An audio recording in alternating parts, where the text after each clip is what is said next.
Welcome to With One Accord, the Houston Chamber Choir podcast. I'm Signum Flynn, host of Behind the Music. Today's episode is made possible in part by the generous support of Silvercrest Asset Management Group, providing an unparalleled level of quality investment advice. Welcome to Behind the Music. I'm Signum Flynn, and this time we're joined by two alumni of the Treble Choir of Houston. We are joined by Mandy Cedillo and Julissa Ramirez. Welcome, ladies, girls. I don't know what the how you would choose to define yourselves, but welcome. The Treble Choir of Houston has been around since 2006, created and directed by Marianna Parnas-Simpson, of course, who is Robert Simpson's wife, the artistic director of the Houston Chamber Choir. And you two ladies have, I assume, some very fond memories of being part of the Treble Choir. Mandy, let me start with you and talk about how you became involved in the choir, how old you were, and what that experience becoming part of the choir, what that was like for you. Well, I became part of the choir when I was 13, but I knew Miss Simpson since second grade. So I was involved with her at a very young age. And then in fifth grade, she encouraged me to join a choir outside of school. I was kind of nervous because I thought that it was all like people from school, which it mostly was, people from Johnston, people from Parker. I didn't know that it was a community of all girls around Houston. Like you have girls who came from Cypress, you had girls who came from North Houston, girls who came from the Woodlands. Like it was, whoa. My experience in treble choir, I made a lot of I made a lot of good memories there. What sort of commitment is involved in being part of the choir, Mandy? Oh man, the commute. When I was in middle school, you always, every Tuesday you would have to go and commute to downtown area, and we went to school in like the Meyerland area. So it was catching a ride, finding a bus, literally anything. Uber was too expensive. I remember when I graduated high school, I started taking the bus just to go to treble choir. And then when I got to college, I started taking the train in Houston downtown just to get to the Christ Church Cathedral. So the commute. And then, of course, you had to get home afterwards. Oh, yeah, totally. I was like, and I lived all the way in Pasadena. I'm like, well, I'm ready for the 2 hours. Let's go. But those 2 hours went really quick for me because I was always that kid with the headphones and the music. That was my time to practice. Julissa, what was it like for you? How far did you have to go to get downtown to Christ Church Cathedral, which is where the treble choir is based? Halfway through my junior year of high school, my high school moved from the Montrose area to downtown Houston.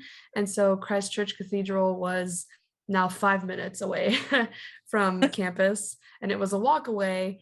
And so we no longer had to carpool, but we did start a tradition of going to Chipotle, which was, I think, like a couple blocks away. So we would go there and have dinner and then go to rehearsal. And so that's also something that I really think back fondly on. So you were at the High School for the Performing and Visual Arts, is that correct? Yeah, I was, yeah. What are some of your fondest memories? What is it that when you think back of your time with the choir, Mandy, what are the first impressions, the first things that stick in your mind and come back as being good recollections, let's say? Oh man, all my fondest memories are with Miss Simpson.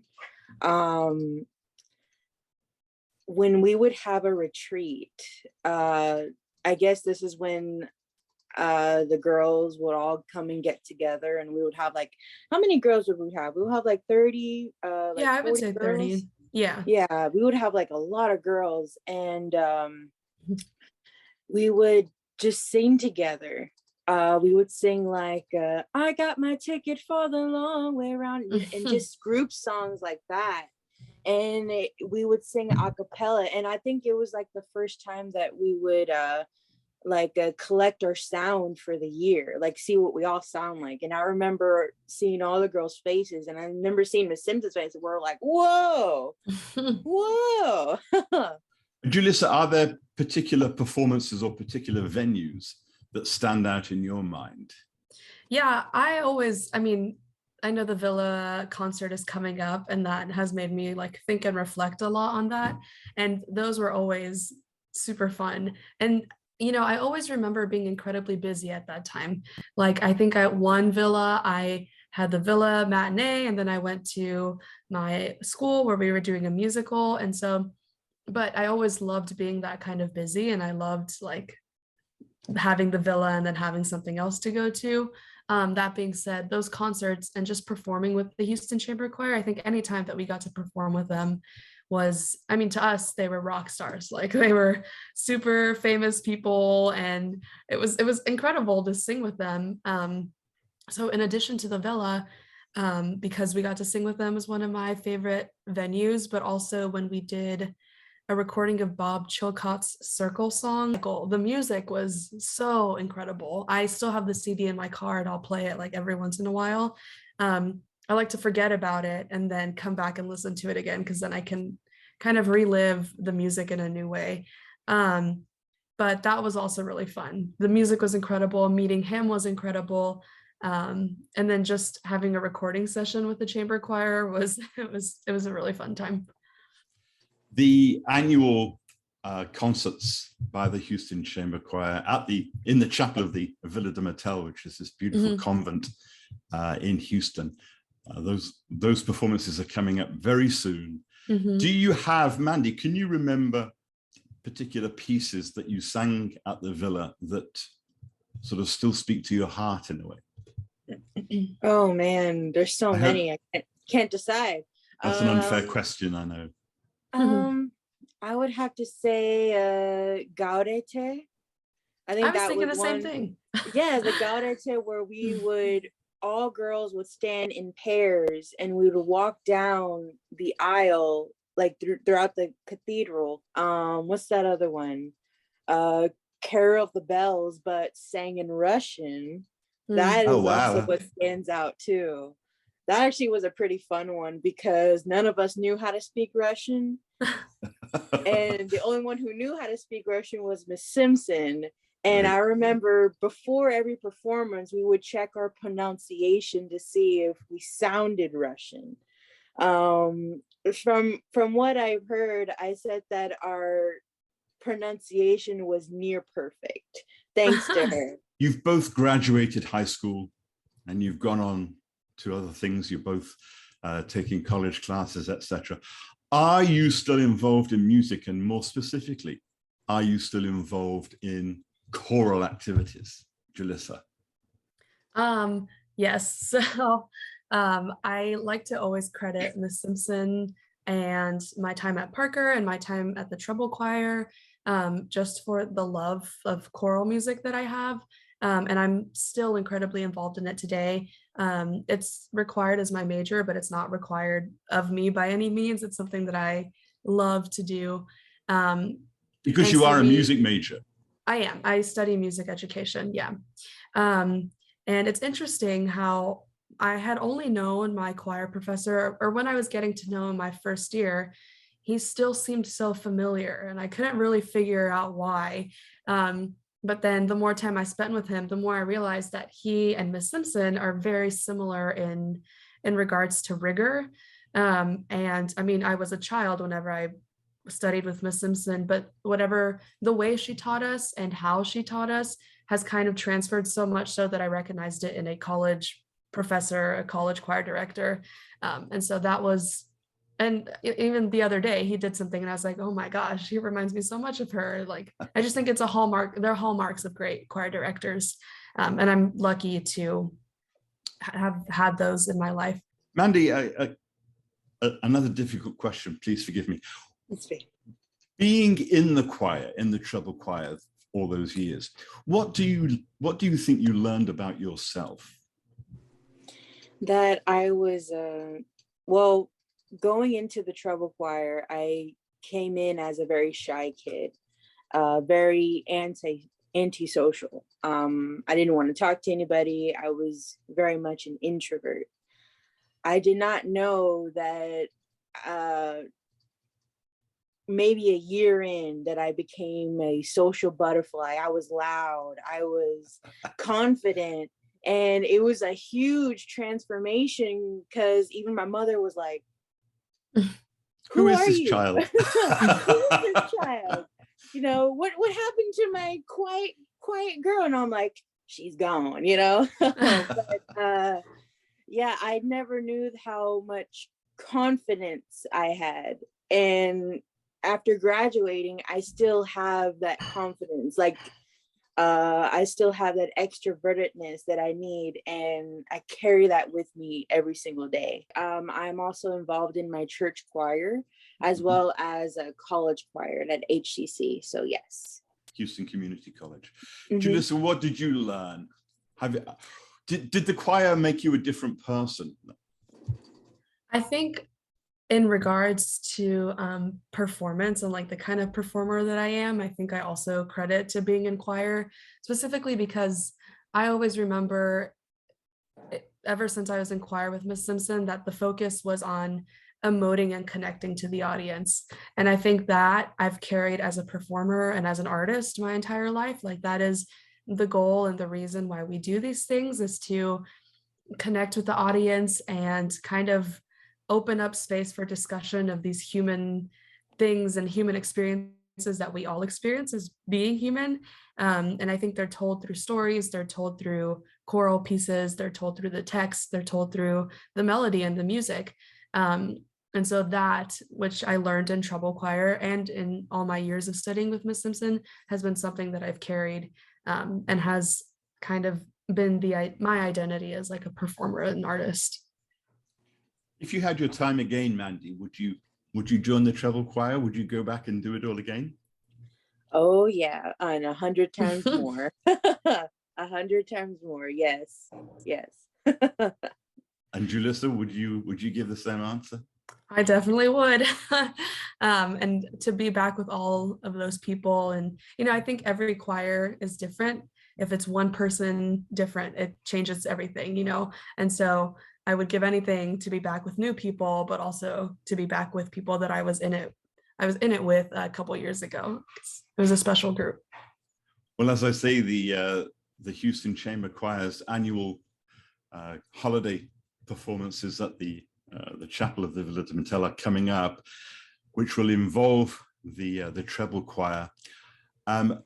I know that you must be thinking, boy, this is a really tough time for those poor young people in the treble choir with that concert coming up. How many, in a performance like that, how many languages were you singing in? How many different languages were you singing? Oh man. Oh, You presumably English. You've mentioned Russian. Anything else? Hebrew, Latin, I think at one point Japanese. I could be wrong, Julissa. I know we did French too. Spanish. Oh, yeah. Spanish. Italian. I know we did Italian at one point. And Gaelic. Also. Oh yeah. Oh, Gaelic. Gaelic was actually the hardest one for me. You know, compared to Russian, that was the hardest one for me.